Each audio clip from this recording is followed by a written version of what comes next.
Hi there. Today I'd like to discuss about a topic of advanced natural products. That is a that is an example of you can say uh, sesquiterpenes. We know that about the compounds or terpenes which contains three isoprene in it are known as uh, sesquiterpenes, and farnesyl is an example of sesquiterpenes. So I would like to share in-depth knowledge about terpenes or farnesyl. So without any further ado, let's get started.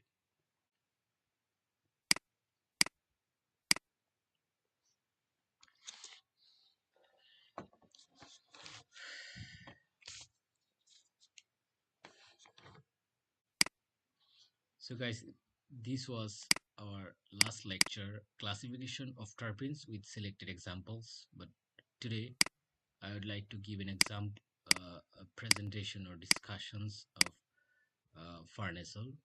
Before uh, entering into the farnesyl topic, I would like to give a you can say understanding, or I would like to convince two rules. The number one rules, isoprene rule, that was given by Otto Valla or Ulla, and the second rule that is called you can say special isoprene rule, and the third rule that is associated with you can say uh, natural products that is called you can say jam dialkyl rule. Jam dialkyl rule. Actually, when you will be able to know about this kind of rules, that would be really amazing for understanding each and every topics that is related to natural products or advanced natural products. So we'd like to start our lesson today. Structural features of terpenoids. We know that about terpenoids means oxygenated derivatives of terpenes. It could be you can say aldehydic derivative of terpenes or ketonic derivative of terpenes, or we can say that alcoholic derivative of terpenes. Composed of one or more isoprene units. Another about it. It's a isoprene. If it isoprene unit, if you'd like to check it out, the number of carbon, it's a one, two, three, four, five. Total number of carbon is uh, 5, and total number of hydrogen is 8. How can you uh, calculate or count the number of hydrogens? Here 2, here 1, 3, here 3. You can say 6, here 2, 8. That means total number of hydrogen is 8, and total number of carbon in this specific structure is 5. So we can say that the molecular formula of isoprene unit or isoprene is C5H8. And the name of this compound, if you'd like to say that, we can say that it's if you'd like to give a number on each and every age of this you can say chain, it's a number on position number 2, number 3, number 4. And this methyl, there is a methyl, this methyl chain or branch is attached with this position 2. That's so we can say that it's a 2 methyl.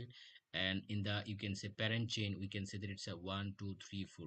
4 carbon atom is you can say attached to that, so we can say that it's a buta, and it's a 1, it's a 2, it's a 3. That means 1 and 3 position that contains, that is associated with 2 double bond. That's why 1 double bond when exist, we can say it's a in. When 2 double bond exists, that is called you can say diene.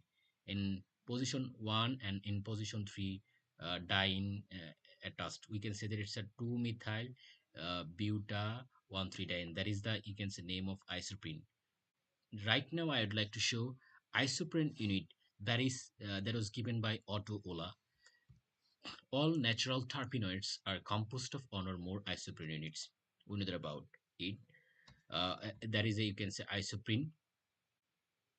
That is the isoprene. When you'd like to polymerize isoprene, then it will be converted into different kinds of terpenoid or terpene compounds.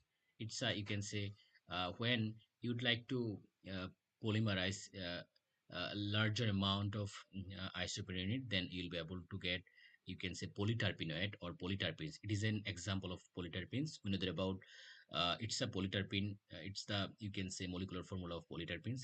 And we also know that you can say rubber is an example of polyterpenes there, so we can say that it's the molecular formula of rubber.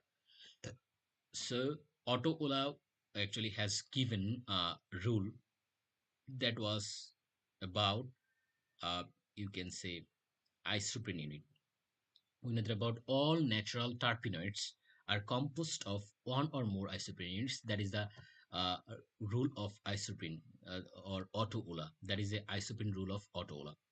All natural terpenoids are composed of one or more isoprene units. That's so we can say that that is a rule of isoprene rule of Otto-Ula. In other words, we can say that when all terpenoids are divisible or divided, it could be divided into, you can say, one or more isoprene units. That is the, you can say,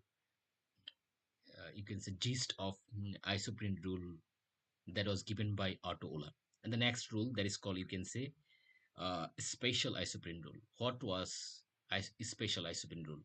We know that about spatial isoprene rule. Ingold actually has given a special isoprene rule. Ingold suggested that isoprene units are joined in terpenoid by head to tail fashion or on for linkage. We know that about uh, special isoprene rule. Yeah, actually, this rule was given by Ingold. Ingold suggested that isoprene units in terpenoids formation are joined in, you can say, head to tail fashion or on for linkage. That is the, you can say, special isoprene rule of terpenoids. That is a, you can say, isoprene C5H8, carbon on, carbon 2, carbon 3, carbon 4. It's a one, according to the, you can say, special isoprene rule of Ingold, we can say that this position on, that could be considered as a head, and this position for that could be considered as a tail. Head, tail. That means we can say that when we would like to attach two isoprene, it's a, you can say, a part of one isoprene unit, it's a part of another isoprene unit.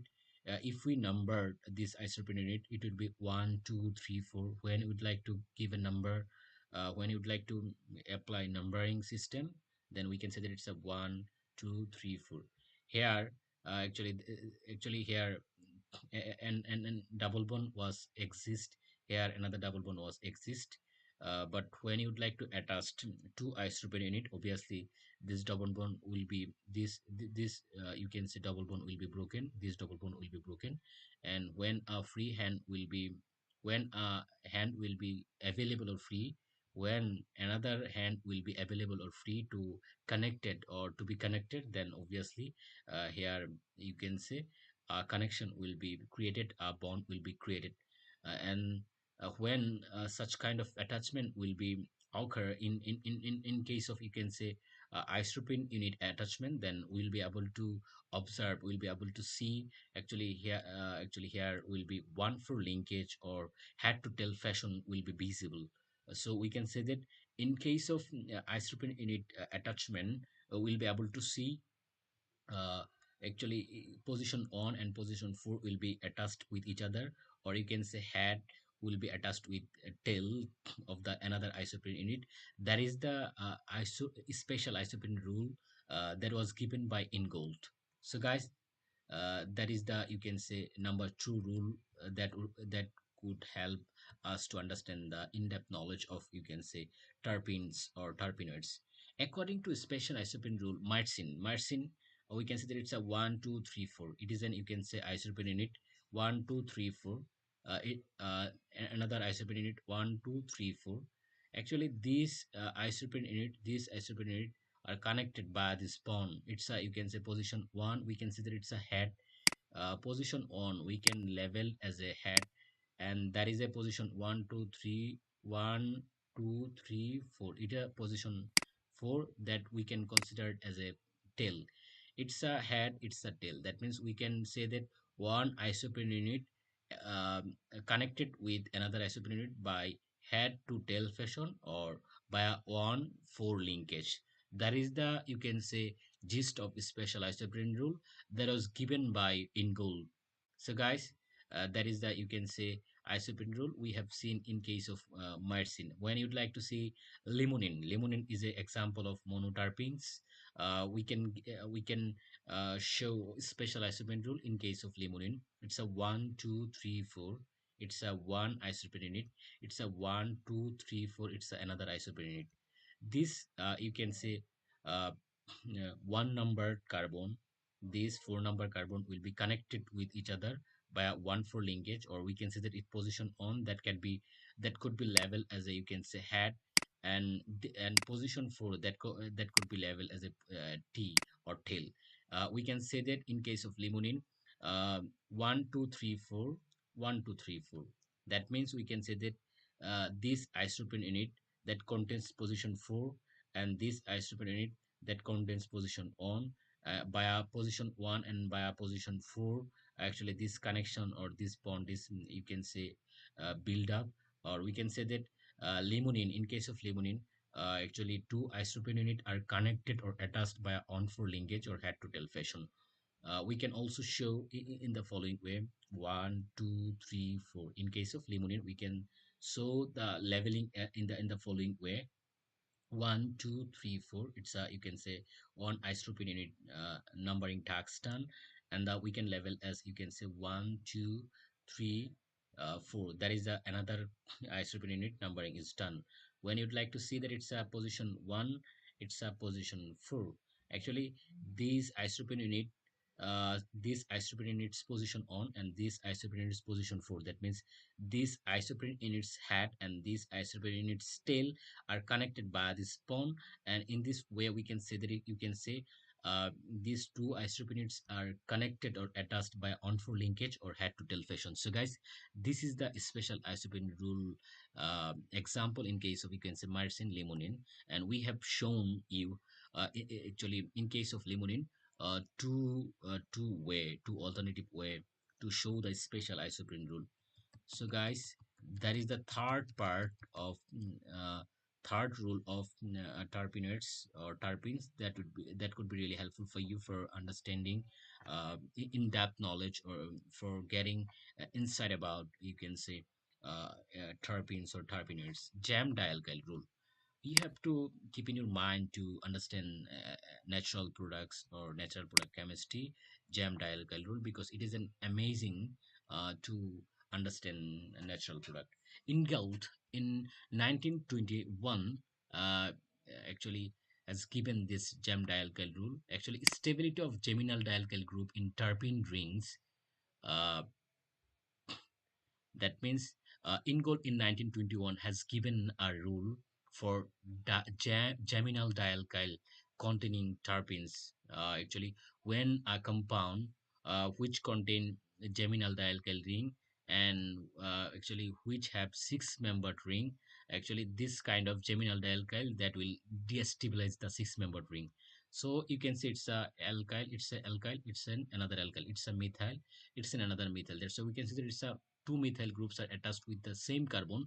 That's how we can say that these two alkyl ring are geminal dialkyl. And another in this compound, in case of menthol, we can say that it's a alkyl, it's another alkyl.